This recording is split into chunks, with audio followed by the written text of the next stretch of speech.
Sir मेरा दूसरा सवाल ये है पर्दा के हिसाब से कि मेरी रिलेटिव ही है मतलब ससुराल में, तो मैं अगर उन्हें कहती हूँ कि आप पर्दा करें तो वो कहती हैं कि नहीं यहाँ हमारी जमात में कोई अहमदी नहीं है। मैं अपने मियाँ को कहती हूँ कि आप उनको कहें, तो वो कहते हैं कि नहीं उधर कोई जमात नहीं है। वो कहती है कि मैं पर्दा क्यों करूं? पर्दा अहमदियों से करना है।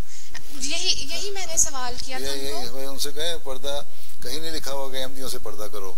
तो मैंने कहा कि तबलीग के लिए ये जरूरी है। बल्कि पर्दे का जब हुक्म आया है उस वक्त उससे पहले एक यहूदी ने एक मुसलमान औरत से बड़ा गलत हरकत की थी, उसके पर्दा खींचने की और चादर खींचने की कोशिश की थी और गलत बात की थी। उस पे ये भी एक दलील दी जाती है पर्दे की, बहुत से अल्लाह ताला ने हुक्म देना ही था पर्दे का, लेकिन एक ये वजह भी बन गई।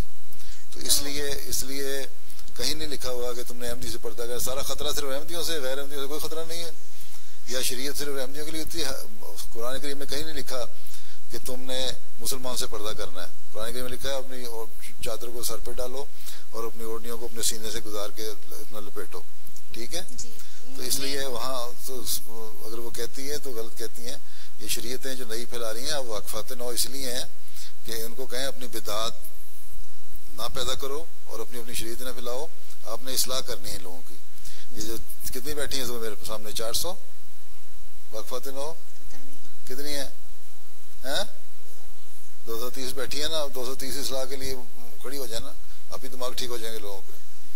ठीक, क्योंकि मैंने उनको कहा था कि तबलीग के लिए ये भी जरूरी है, अगर आप अपना म्यार अपने आप को पेश करेंगे तो लोग आपकी तरफ ठीक है, आएंगे। बिल्कुल ठीक है आपने जी।